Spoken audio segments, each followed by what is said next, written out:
This is Undaunted.Life, a man's podcast. I'm your host, Kyle Thompson.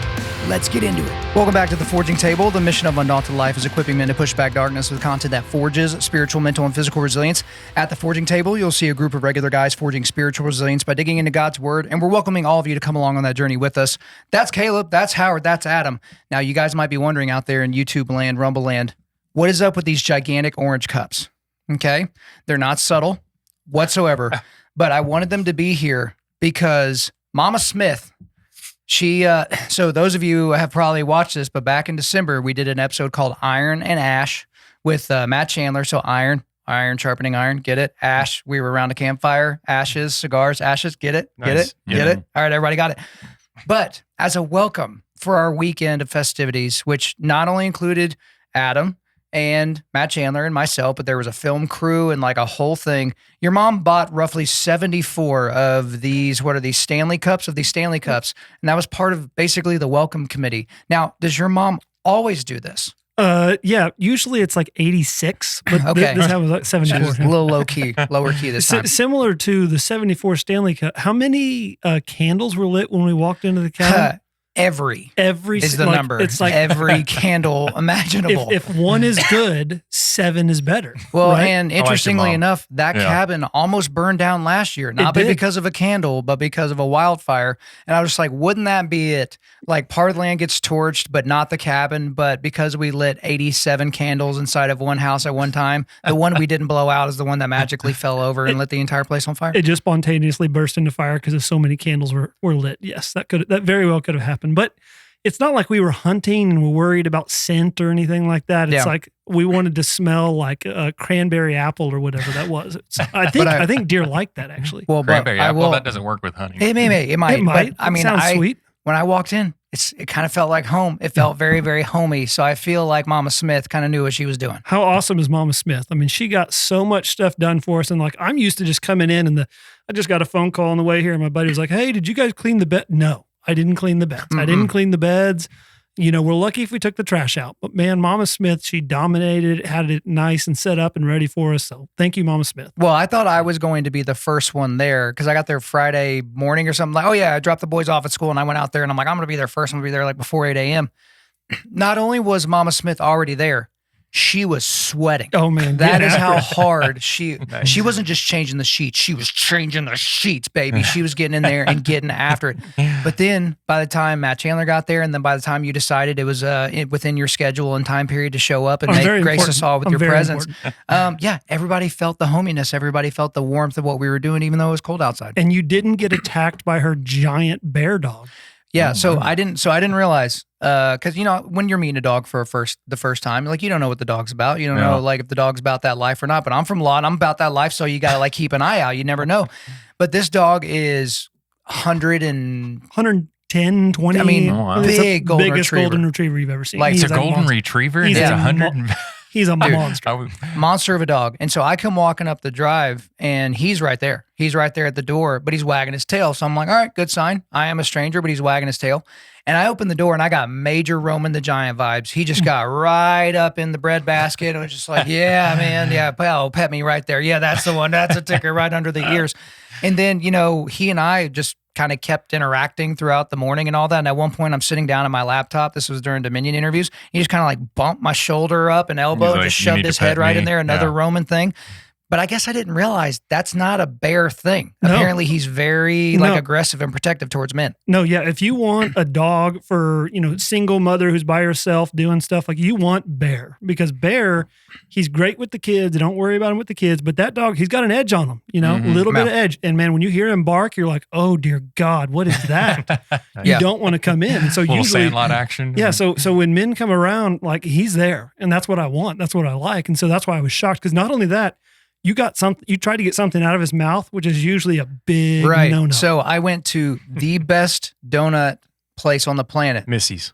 Oh, thank you. I was hoping somebody. You guys are Missy's in Guthrie, Oklahoma. Because I used to be the guy. 10 times the normal amount of sugar. Yeah. Well, we don't need to talk about that. They're like 7 times heavier than a normal donut. Yeah, you pick it up and you're like, what is feels like this? It's because you got to burn calories while you consume them, right? So you're lifting the donut, the lunch on back and forth to your mouth.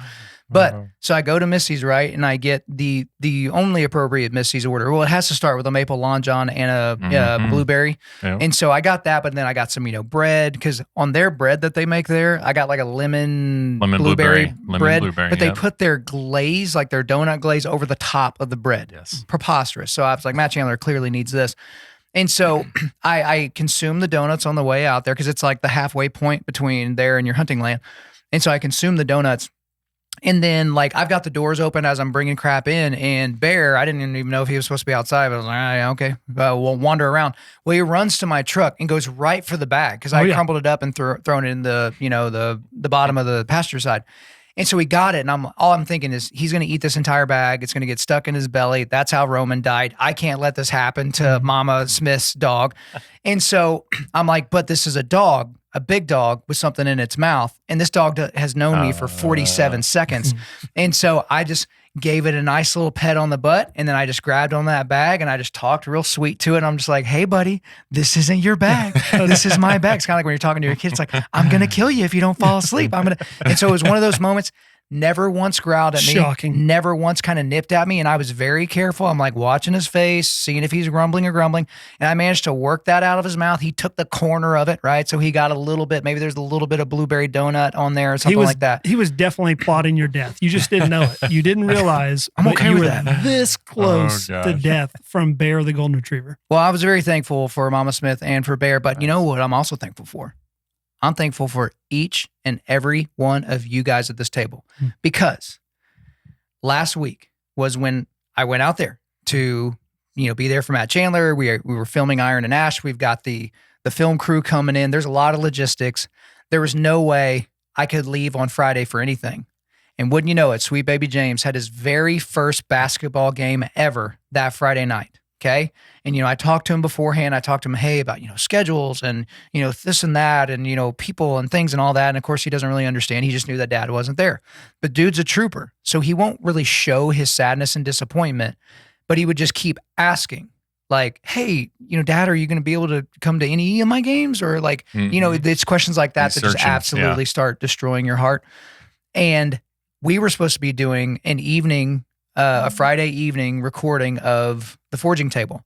And we already had a guy like, Howard, you had to hop in last minute as a fill-in for this. And I'm like, well, I can't ask three guys to kind of move their schedule, but it just weighed on me. And then James has practice Thursday, game Friday.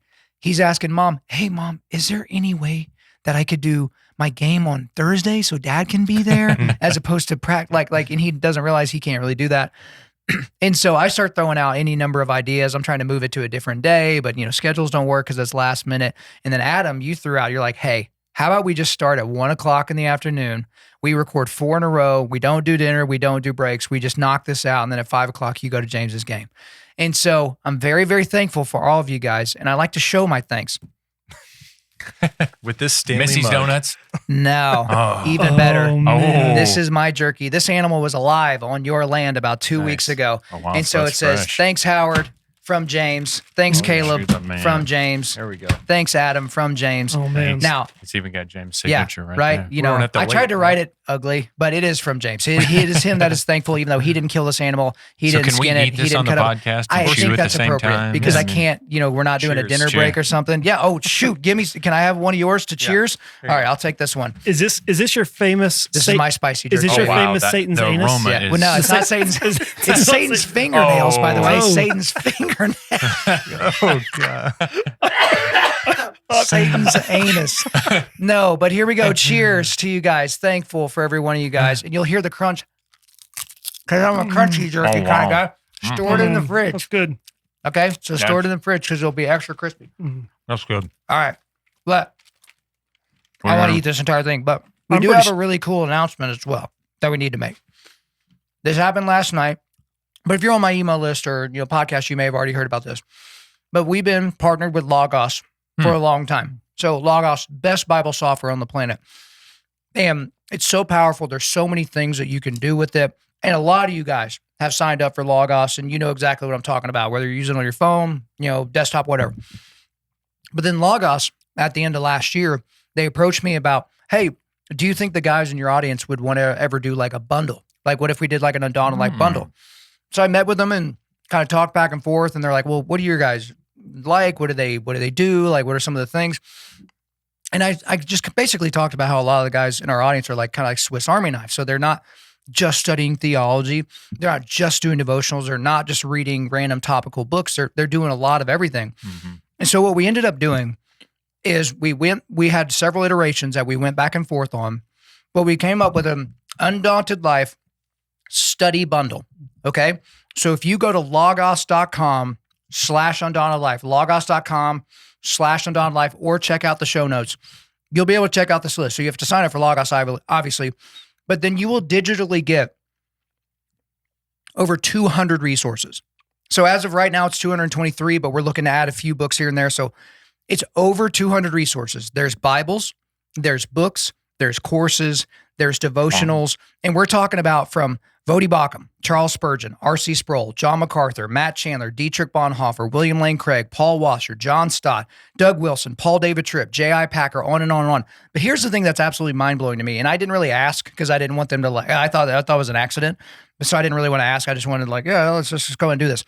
If you were to buy all these resources on your own, because you can just purchase them within Logos, right? Mm. It would cost you $3,321.87. Okay. Now, some of y'all have big libraries. I'm assuming most of y'all aren't dropping, $3+ grand, over the holiday season or any season just to fill up your library. But that entire thing, 200+ resources, they priced it at $349.99. What? So percentage-wise, I know I'm not the CPA at the table.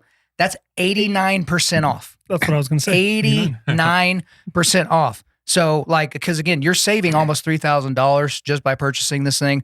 And if it seems like I'm selling it, it's because I am. I flat out am selling this to you because the percentage that, Undaunted.Life gets for this is not very much, but it's just from a resource standpoint, this is going to keep you covered up for years. Even if you dutifully go from one resource to the next, yeah.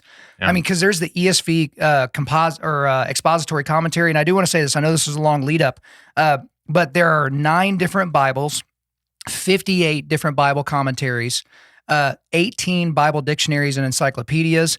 There's a theological dictionary and encyclopedia. There are 7 Old Testament studies, 8 New Testament studies, 4 general biblical studies, 18 devotionals and spiritual growth books, 10 Bible surveys and introductions. There's 4 online courses, 1 audiobook, 3 books on hermeneutics and exegesis, 1 Greek grammar lexicon. There's 1 Hebrew grammar lexicon. There's 1 other ancient language grammar lexicon, 3 systematic theology books, 3 biblical theology books, 2 church history and historical theology books, 2 confessions and catechisms, 1 liturgy and worship, 2 spiritual books, 4 pastoral care and counseling books, 4 ministry books, 4 marriage and family books, 6 study Bibles, including the awesome Reformation Study Bible, 27 resources about apologetics and world religions, 1 atlas with maps and media, 1 philosophy book, 3 that are in the other category, so you just have to find out, 7 21st century theology books, 8 20th century theology books, and 1 19th century theology book. Partridge in a pear tree. Yeah, and a partridge in a pear tree, right? It is that season. So, I've talked a lot here at the beginning, but just wanted to throw that out there to you guys. Logos.com, that's Logos, logos.com/Undaunted.Life, or check out the show notes. But it feels like you've been chomping at the bit over there to say something. Go ahead. So if somebody was to give you an 89% reduction on your taxes, hey, you can pay $10,000 or 89% less on your taxes. Yes. I think everybody would say yes. Yeah. And everybody hates taxes. Yeah. But we all love Jesus, right? Correct. And so because we love Jesus and we're getting an 89% reduction on books about Jesus, we're saying yes, baby. We should absolutely say yes, right? Right. Oh, yeah. If only I got an 89% commission on these types of things. True. But to be honest with you, as I sit here right now, if you held a gun to my head and you had to tell me, hey, how much do you make for every, how much does Undaunted.Life get for every one of these you sell? I have no idea. Mm-hmm. Because from the beginning, even signing up with Logos, I have no idea how I even get paid from them. I don't know what account it goes in. I have no earthly idea. I know I don't get checks in the mail because that would be super obvious. But when I was talking to them, it's just what could we do? Because we were looking at a cheaper one, but I was like, no, we have to have the ESV commentaries in there because y'all see the physical ones behind me. But the ESV expository commentary is spectacular. And they're like, well, if we put those in, it'll be this much. I was like, yeah, fine. I mean, because it was like 270 something and then it bumped it up to 350. And I was like, Yeah, at a look, certain point, it's, yeah, guys in my audience are spending that on, a few rounds of golf, or they're spending that on like 1/3 of a rifle, or like they're spending that on like stuff that's fine, but not anything that's going to like change them spiritually. So I was like, yeah, sure. 350, who cares? I could say as not such an independent observer, I could say fact check true that you have no idea on what's coming in. For anyone who doesn't know what he's talking about, that is my CPA over there. And to say that Kyle doesn't know where the money is or where it's going. And what's funny is I kind of like it that way, which made me think about, y'all have seen Jay Reisner. He's our executive pastor at Faith Bible Church, where all 4 of us attend. Him and Pastor Mark Hitchcock. Yeah.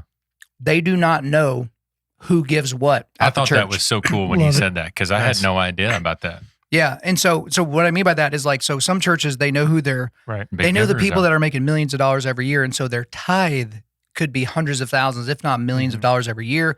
Or maybe these are people that have familial wealth. And so they could be writing big checks when someone passes away or whatever. The lead pastor of our church and his number 2 have no idea. So they have no idea who gives. I never even would have thought of that. Never would have considered. And the way they described it to me was like, we don't want, even internally in ourselves, when someone comes up and talks to us, we don't want that to be in the back of our mind. Which makes sense. Yeah. It's like, I think most churches. I can't offend Mr. Smith cool. because I know how much he donates. Yeah. Well, that happens at schools for sure. Private schools all the time. I'm dealing with that nonstop at our kids' private school. It's like, oh, well, this person's really pissed off, but they give a lot of money. So we got to figure out how to make sure their kid stays in school. Yeah. Yeah. That's really so cool. Anyway, is there anything else y'all have to announce at the beginning before we actually dive into Romans 4? Can I write? You do? We have announcements. We do. I do have an announcement. Like, it is amazing that the 4 of us are around this table today. And I will say, we already had one fill in. We had to move this to 1:00. I got 100 things going on today. And so it's just like, Satan is after this group. Satan is after you. Satan is after an Undaunted Life. He does not want this to happen today for sure. Not only that, but everybody that's listening to this or watching this, they're getting attacked too, nonstop. So thank you, Kyle. And it's mission critical that we continue to work to get around and have these discussions. And I'm sure people that watch this think, oh, well, those guys are constantly in the Word. They're always getting together. Always doing. That's not true. We're working hard. We're having to adjust things, just like you guys have to have your own groups. So I'm glad that we're all here, but everybody should know it is not easy to make this happen and put this together. And mistakes happen. Like at this exact moment, it's almost like Ryan Horn, the ghost of Ryan Horn is here, because as y'all were coming up here, I was trying to get the studio ready again, earlier start time. And so, officially last year, I wanted an official scent of the studio, right? And so we did like sweet tobacco. And so I've got a little diffuser thing over there. Well, my hands were full because I had to pour the distilled water, the thing, blah, blah, blah. And so I'm like, all right, I'm just going to open this thing with my mouth. And then essential oil, sweet tobacco got all over the beard. And that's all I can smell right now. Like normally that jerky just kind of like opens up the sinuses. Nope, it is sweet tobacco that is apparently going to be there for the next 2 or 3 days. This is a flashback to when you were in here with Ryan and you put some essence on and you had us all ready to leave the studio. Did I spray it while we were on the show? I mean, he showed you how to do it. One here, back. I remember that. On the back of the neck. Yeah, because it was a little travel bottle of cool water by Davidoff. Right? It moved to this house with me, and I don't think had ever been opened. But as a joke, I saw it in the drawer. I'm like, oh, I'm going to spray it. Worst decision I could have possibly made. I was choking. I could barely talk. Like my voice is normally pretty rough anyway, but I had to go change my shirt in between tapings because I was like, I can't. And Ryan literally does that every day. Was it like, it's here and there, and then he has one on this part of the neck and one on that part of the neck, and then one on the back of his stupid bald head, and then it's just kind of like, dude, how do you go anywhere without choking people out? How long have you had that cool water? I bet 60% of the time that works every time. Yeah, more than likely. That's some Ryan Horn math right there. Bits of Panther in it. But hey, bits of Panther for sure. All right, well, hey, we're getting into Romans 4, so we've been marching our way slowly but surely, kind of dragging our way through Romans 1, 2, and 3. Now we're getting into chapter 4.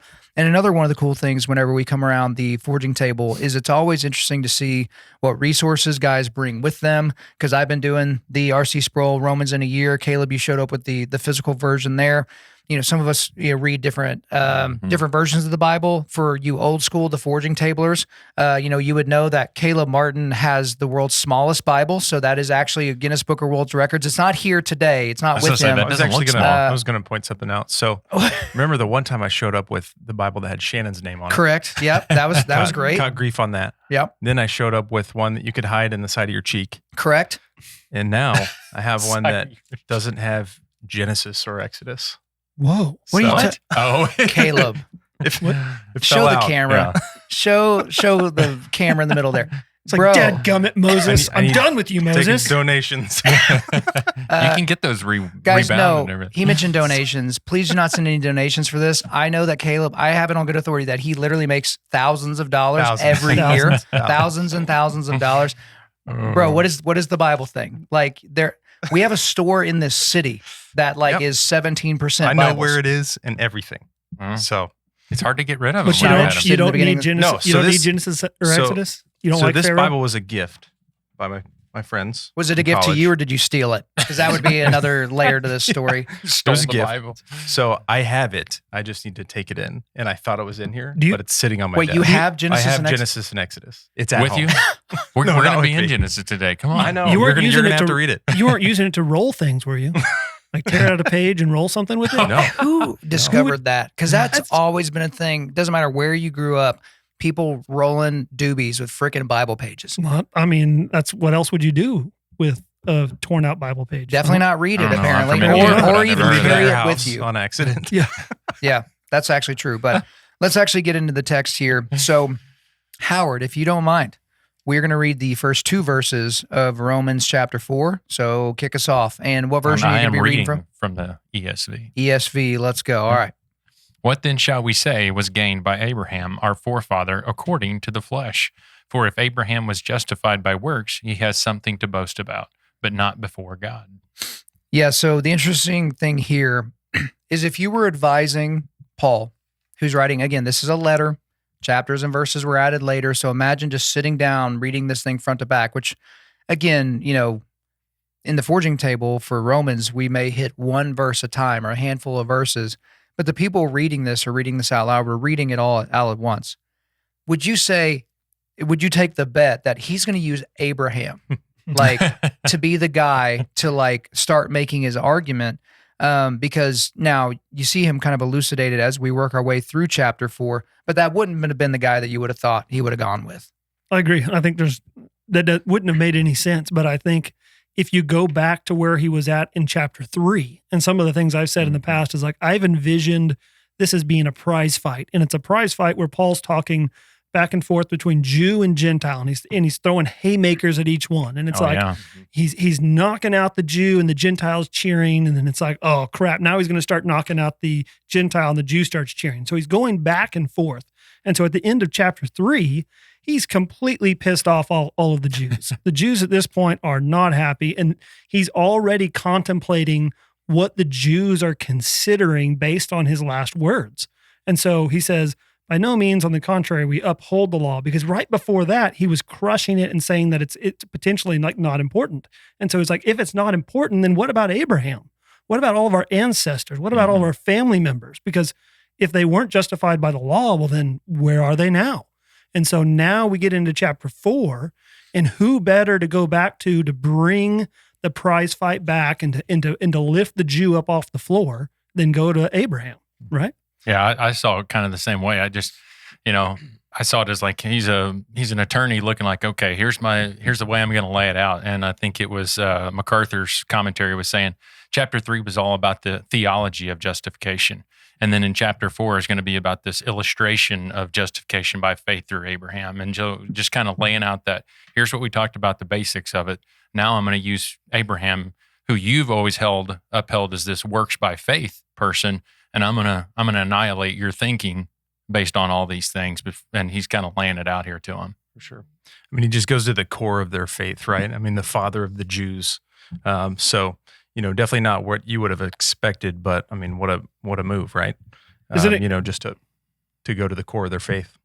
Go ahead. Isn't it great that he says he has something to boast about? I read that multiple times. It's like, for if Abraham was justified by works, he has something to boast about, which kind kind of like made me positive and happy. It's like, but not before God. It's like, doesn't mean crap. God didn't care. None of that stuff matters, right?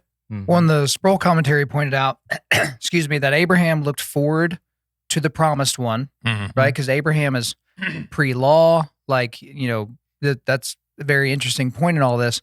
But he had to look forward to the promised one, while we in 2026 get to look backwards on the finished work of Christ. I thought that was great. Right. Paul, as he's writing this, gets to look back on the finished work of Christ because he's writing this within the lifespan of the eyewitnesses of the crucifixion and the resurrection and the ascension. So he's writing that at this time, and they're looking back on the finished work. But Abraham didn't have that. And again, the word justified is used here. So it's like, okay, how is one justified? But if you are justified by works, then Abraham would certainly be able to boast. And boasting, especially for men, is something that we kind of default to. Really get pretty good at. Yeah, because it attaches to something that we've done, right? Well, the one commentary I read, he gave the reference to Ephesians 2:8, for by grace you have been saved through faith, and this is not on your own doing, it is the gift of God, right? So I don't know how you can come up with that. It's on your own when it's a gift, right? And what you were saying, Kyle, I picked up on that also, especially with some of the following verses in verses 3 and 4. And I do think Sproul said some of these same comments in addition to that, where he said, it's common in our culture to look at the Old Testament and think that people were saved by the law and by works. And I would admit that that's probably the way my mind usually works. It's like Old Testament, it was law and works, and then Jesus came and everything changed. And Sproul argues that that's not the way it was at all. And Paul is telling us here that it's actually very different. And in fact, it's still all points to Jesus, and it's all righteousness. It's all justification through his sacrifice for us.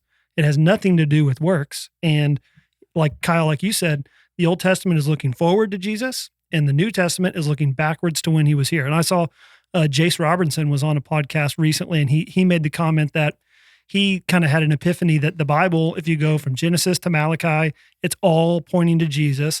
Matthew to John is while Jesus is here, and then Acts to Revelation is after Jesus has been here. You break it up into those three pieces, that's what the entire thing is all about. Did you see him say that same No, thing? I've heard him say something similar before, because so this is the problem, because I think the audience was surprised, and some of you guys were surprised when I wanted to do Nehemiah so early in the forging table, because a lot of people have never covered Nehemiah, or they at least know the image of like, okay, a sword crossed with a hammer, because you're working with one hand and you're, defending yourself and your work with the other.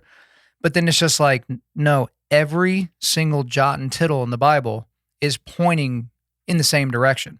And so that's why, I just forgot his first name, JT English. He wrote a book that, he was interviewed on the show last year about, where it's like a lot of people know stories from the Bible, but they lose the thread of the story of the Bible. And so when you're reading Ezra and Nehemiah through the lens of the gospel of Jesus, it changes. And it also gives you a little bit of grace for the people that were living in that time. Oh, yeah. For the people that had the law, but not yet the Savior. For the people that are reading Malachi and they're in the middle of hundreds of years of God not communicating directly to his people, right? Before Jesus has even gotten here. And again, I never assumed that I would have been one of the smart, moral, justified people from back in the day. I assume, okay, what were the most retarded people doing? Okay, that's what I would have been doing, and I would have been doing it loudly, right? Like that's basically how that would have worked out. I agree with you. I think you're right. Well, I think on that particular point. Of all the you're things, right. you just wait until the very last thing. Yeah, okay. Do you agree with anything else that I said no, just that, there? that Okay. was actually the most profound thing I've ever heard at the you very say. end. Yes, right. Perfect. That was All right. good. Makes perfect sense. Anybody want to join in with Adam there? No. Yeah, I wouldn't throw in my lot with a guy like him either. Wouldn't do that. But let's go back to Romans 3:27, actually. So Romans 3:27, then what becomes of our boasting? It is excluded. By what kind of law? By the law of works? No, but by the law of faith. So again, this is one letter meant to be read in one sitting, right? We get to take a breath when we get to chapter 4, verse 1. Oh, it feels like a reset. This isn't a reset. This is a continuation of the argument here, to where it's like grace through what? Through our works? No. Justification through what? Through our works? No. It is through faith. And we still get stuck here, guys, because pick a certain kind of Protestant denomination. Mhm. Yeah, gospel. But you have to be baptized in order to be saved. Oh, baptism isn't a work, but all those other things are works.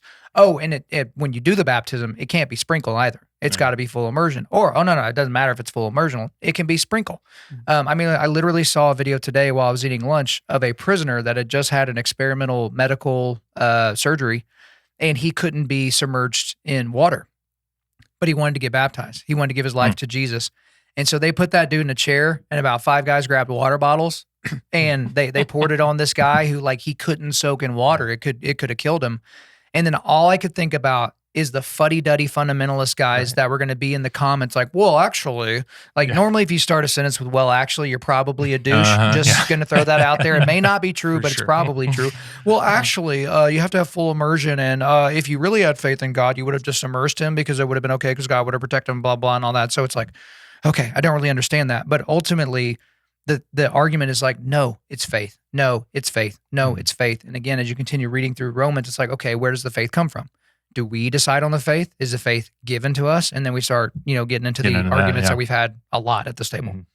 Did some of you lead into some of the discussion that Sproul was having about tying this together with James? Because James has a very different interpretation. And, there's a big shift between it being faith alone and then also inserting works. Because if you look at them in a silo and you see what Paul is saying in Romans and what's happening in James, all of a sudden James comes in and it seems if you just read it on its own that works is important and that we are justified by our works. Did you guys get to that point also? Yes. I read a comment. Do you have the I do have James. Well, no, that is fantastic. You have James, but you have in James your in there. scroll over there, do you have that? Because I forget what day that was on. Do you remember what day it was on?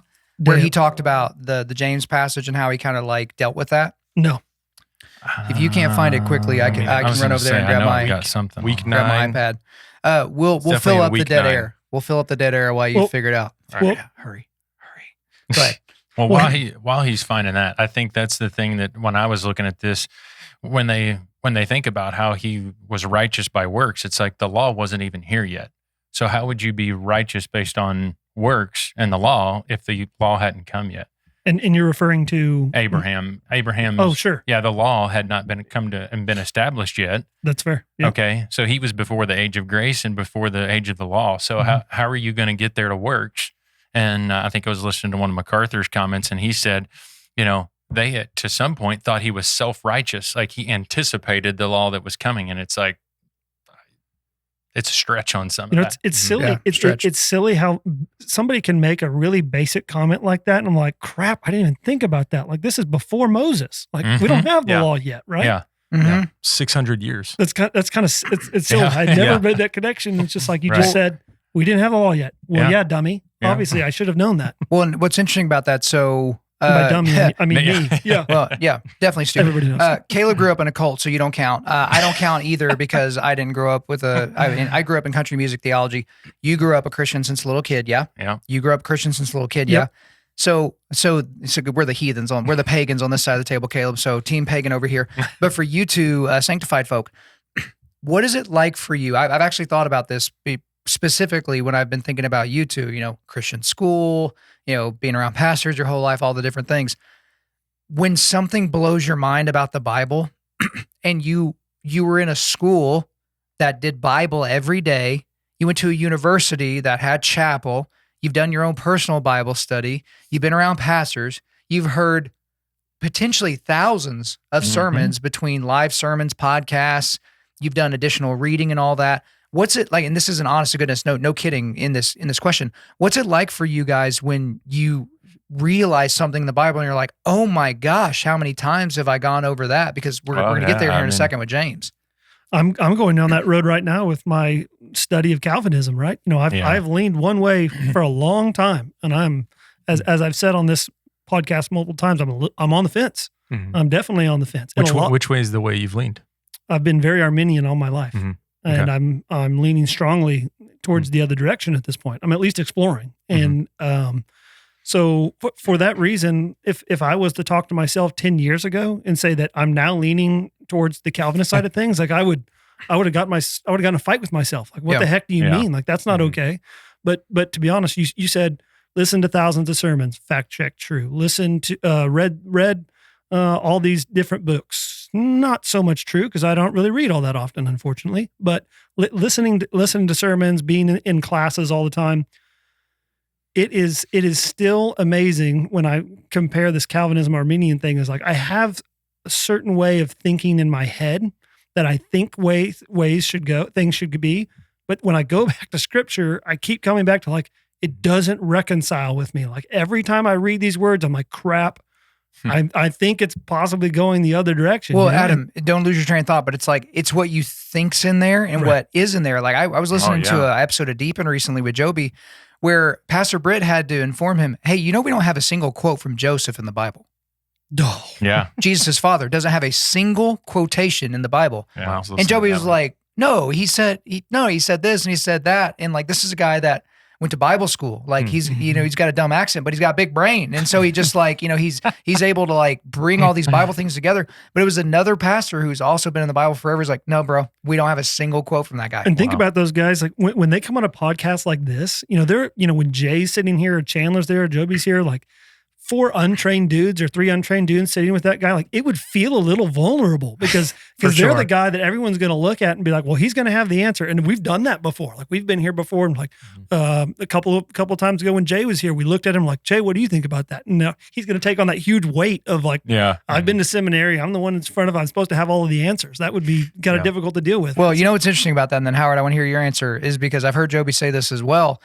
Because, on Ask a Pastor or on, Deepen, or if he's being talked to, by someone in his church, because, for a mega church pastor, that's tens of thousands of people going to his churches every weekend, every single service, that man marches out to the lobby. He stands in the middle of it, and there's a line of people that got questions, that need ministry, that need counseling, that need something signed. They want to get their book signed because they're giving it to a coworker or whatever. Yeah. And all of his staff is in and around him, and he is directing traffic and getting people immediate help and immediate assistance. And that is not a small thing, considering the moment we live in, which is the church pastor that is whisked in their blacked out SUV and then whisked out immediately afterwards. And they say it's because of security. No, it's because they don't want to do the work of ministry. They don't want to do the work of shepherding. But one thing that Joby has said is people will ask him theological questions like, hey, what do you think about fill in the blank? What do you think about this scripture? What do you think about this theological topic? And his immediate response is, well, we need to just go to what the text says. And then he gives his answer. And I'm just like, dude, you're right. And so you and I are kind of in the same place, Adam, with this whole Calvinism, Arminianism. And I was never a card-carrying member of the Armenian army or whatever you're supposed to call yourself. That's not a conversation in a lot of churches, Calvinism versus Arminianism. And I think that's the thing for some of us. Our church talks a lot about that stuff that a lot of churches never talk about. Right. Like, I've been in a lot of churches in my life, and I've never heard the word Arminianism and Calvinism brought up from the pulpit. But then you have those belief systems, and you're like, wait, I believe that. And then you try to go to Scripture and prove it. You're like, oh, shoot, there's nothing to prove that with. But again, similar to Adam, Howard, I'm just curious for you, like, because you're talking to a captive audience of guys. Some guys have been Christians their whole life, kind of a thing. Some guys, praise the Lord, maybe became a Christian this morning or something like that. Now they're listening to this. So I think it's good for them to listen to guys that are, more experienced believers, guys further down the sanctification process when it comes to your own personal Bible study.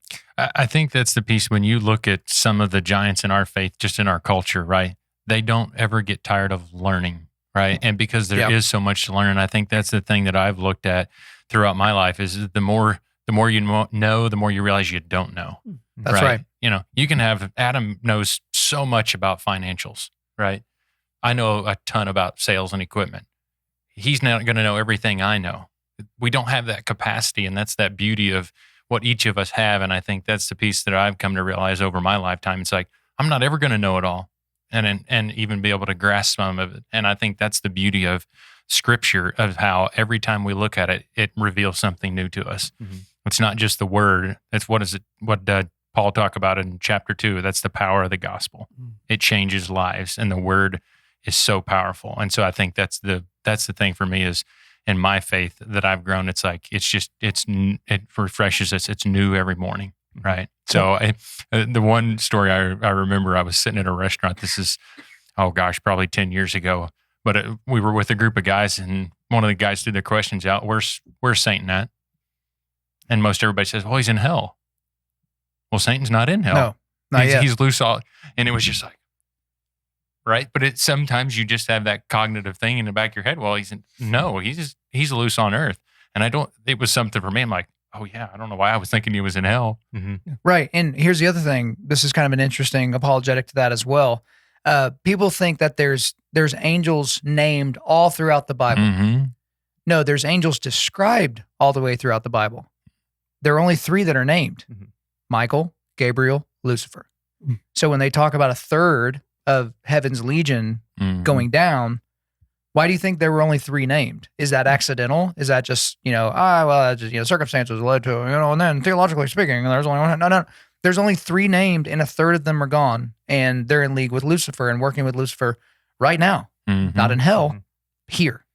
And man, and then we talked about the Nephilim whenever Matt Chandler was here, and one of those types of things to where it's like there are schools of thought that where basically like fallen angels, right, demons, right, were procreating with women, and that created the Nephilim.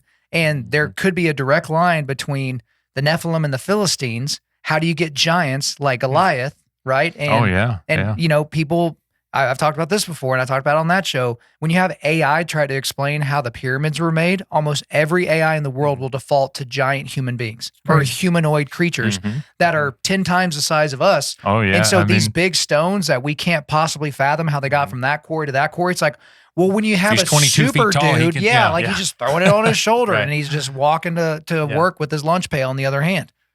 Yeah, Goliath may have been the last and the smallest of all of them. Isn't that funny? Because people are like, well, Goliath, if he were alive today, he wouldn't even be tall enough to play in the NBA and all that. It's like, okay, maybe that's true. Like maybe all that's true. But yeah, like that does kind of get into some of those things that we believe. It's like, hey, it's not necessarily in the Bible. We've just come to believe it, which shows the influence of culture, right? Because when you hear some of these arguments from culture that don't have a biblical basis, it's like, well, that came from somewhere. And I remember getting into this recently. I talked about the Enneagram, and I got a lot of crap when I came out talking about the Enneagram because Kyle, the Enneagram works though. Yeah. It works. My wife and I both did it, and our relationship's better because we understand each other better. Hey, I did this at work. And here's the thing. I taught our Sunday school class. You're not in it for whatever reason. But I was teaching our Sunday school about the Enneagram, and I was like sitting there, and I'm like, I knew I was in a room with a bunch of Enneagram fans. Yep. And so do y'all remember what I said at the very beginning? Do y'all remember what I said to kind of like take the air out of the balloon a little bit?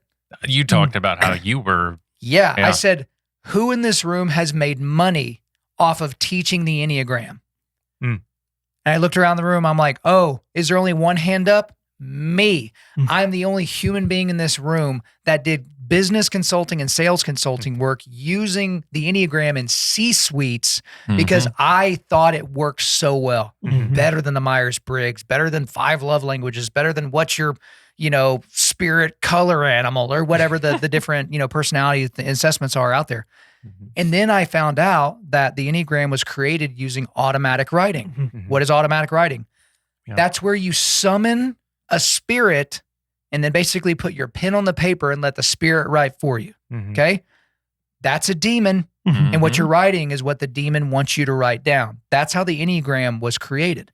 So you think about something like the Enneagram that works, or you think about something like, I was asked about ayahuasca. Hey, Kyle, what do you think about all these Delta guys and these SEAL team guys and these Army Rangers that go and have these ayahuasca trips? And, technically the guy leading them through it is a doctor, but also kind of a shaman. He's rubbing dirt on stuff as opposed to giving people medicine, the things like that. And I told people the only reason why we're even having this discussion is because those things do seem to work. But it would be an ineffective tool of Satan if it didn't work at all. Right. Yeah. If the Enneagram didn't work at all, Satan would be able to use it. If ayahuasca didn't work at all, Satan wouldn't be able to use it. And I love what my buddy Eddie Penny said. He was SEAL Team 6, has killed a lot of guys, has done some insane things in war, and has seen things that we can't even fathom. He said, I chose as a Christian to not do the ayahuasca thing, to not do all that like some of my teammates, because let's say I get to the end of the road and I solve my drinking issue and I solve my lust issue and I solve the emptiness inside of me. And what do I get to point to? Ayahuasca. I get to point to a magic mushroom. I get to point to something that was on the back of a poison dart frog before it was in my system or something like that, right? And he's like, but instead, I'm going to be able to point to the goodness and grace of God, but the road's a whole heck of a lot longer, right? And so, longer, I think that's part of the thing that enters this discussion as well is like, okay, where do these things come from and why is it important? If I found myself in that situation, I mean, that'd be a hard decision to make. It's the right decision. Impressive that he's willing to do that. But if somebody sets something in front of you, like this is going to solve your problems, and you have the strength and the ability to say, nope, that's not what I'm supposed to do because it tells me to avoid that kind of stuff. I'm going to rely on Jesus instead. Man, that's an admirable decision because it'd be difficult for me to make that decision if I was suffering with those same things. And it's like, it's right there. Here's the solution. Mm-hmm. Well, and it seems like an easy button. Especially when it comes to your health. Sure. You know? Yeah. I mean, I don't know if we have time to get into it, but this James passage. So, and this is, I appreciate you guys saying what you said about, Calvinism or Arminianism, working through that. So I wonder where the irresistible grace fits into this conversation, because it's something that we can't avoid, right? That's going to produce the good works, right? When we have faith. So, this whole topic is something where like, I know what I've wanted to believe for years, as in like, so when I'm researching and studying, it's like, I don't want everything I'm studying to reinforce that, right? And cloud that. I want to just let the text say what it says. But I want it to be faith alone. I want it to not depend on me, right? Because I know I have on the ledger of, bad works is huge, where I think of my good works and I'm like, well, I've been told that even my righteous works are filthy rags. So what do I have over here, right? But I do come back to a lot of things that, and we'll probably have to, I mean, I know we'll get into this next week too, but it's just, it talks about works a ton. I mean, if in James, we're talking about faith without works being dead. So I just don't know how you guys think like the I specifically in TULIP in that acronym works into this conversation. Where did Abraham get his faith? From the Lord. I mean, And so if it was resistible, wouldn't Abraham in his finite mind resist it? Because didn't it require a lot of very uncomfortable things? Sure. And that's before we get to Isaac. Yeah. Right. That's before we get to Mount Moriah. Mount Moriah, exactly. It's like he had to prove, and that's part of the work. The work shows the faith, right? That's what what we would say James was probably referring to is that the works are a result of the faith. If you have faith, you're going to see works. Did you have the passage pulled up? Well, actually, so what I want to do as we wrap up today's episode, so shout out to Ligonier Ministries. So it's The Power of the Gospel, A Year in Romans by R.C. Sproul. So Caleb, if actually you wouldn't mind, because I think this is very important to what Adam started earlier, but if you'll read from here, just kind of go before you get to the application. If you wouldn't mind, I think it would be prudent to actually read that entire thing. So if you've got the physical copy, it starts on page 90 of R.C. Sproul's A Year in the Book of Romans. So faith as trust. Paul's argument in Romans 4 is somewhat problematic because of the way in which the Apostle James deals with the issue in his epistle. Was not Abraham, our father, justified by works when he offered Isaac his son on the altar? Do you see that faith was working together with his works, and by his works faith was made perfect? And the scripture was fulfilled, which says, Abraham believed God, and it was accounted to him for righteousness, and he was called the friend of God. You see then that a man is justified by works and not by faith only. That is James 2:21 through 24. On the surface, it would seem that there could be no clearer repudiation of the doctrine of justification by faith alone. In order to reach a resolution, we must first examine the context in which the statements were made and ask, what question is the author trying to answer? James tells us what question he's trying to answer. What does it profit, my brethren, if someone says he has faith but does not have works? Can faith save him? Which is verse 14. That was one of the most critical questions of the 16th century Reformation. When Martin Luther insisted that justification is by faith alone, people took that to mean that all one has to do is to give intellectual assent that Jesus is the Savior of the world. That's not what Luther meant, however. If, before I was Christian, you had asked me if I believed in God and that Jesus was his son, I would have said yes. But I had no personal relationship with Christ. I had no saving faith whatsoever. It was merely an intellectual assent that had to an abstract proposition. James writes here in this text, you believe that there is one God, you do well. Even the demons believe and tremble. Verse 19. All that does is qualify us to be demons. Anybody can believe in the existence of God. Satan believes. The demons know that God exists and they tremble before him, but they do not put their trust in God for salvation. Luther had to spell out the ingredients of saving faith, which include not only the data, the content to believe, but also the intellectual assent to the propositions. If we have the content and the assent, but if that is all we have, we are not going to be justified. That's the point that James is making in his epistle. The third and most critical element of saving faith that Luther delineated was what he called fiducia, the personal trust in Christ. Fiducia is necessary for salvation. We can believe that Jesus can save us without having saving faith. We have to trust that he does save us, and we put our trust in him alone. When we do that, we're justified by God and begin to do good works, not to gain righteousness before God, but to thank him for his free grace, his forgiveness, and his declaration that we are righteous in Christ. When James says that we are justified by works, James 2:24, he means that works justify or demonstrate the authenticity of our profession of faith. Appreciate you reading that. Going back to the fiducia comment, I mean, that's Latin for the word trust. It's where we get our word fiduciary. Mm-hmm. So if you've ever been in a financial planning context and you're dealing with someone who's not a fiduciary, that doesn't mean you're not allowed to trust that person. But just know that somebody, if they do have the designation of being a fiduciary, they have to do what is in your best interest. And if they don't, they can lose licensing, they can get fined. There's been people that I knew that faced prison time for things that they did that violated their role as a fiduciary. So again, I think that's very important, bringing up James there. But we're going to go and wrap the discussion for this week at that point, but we'll bring it back up next week. So guys, make sure you're reading through Romans. I would suggest reading Romans all the way through a couple times a week before you get back here to the forging table. But before we let you go, we are going to do a quick resilience boost. At Undaunted.Life, our mission is equipping men to push back darkness with content that forges spiritual, mental, and physical resilience. So do not forget, we got the Undaunted.Life study bundle through study bundle. That's probably better.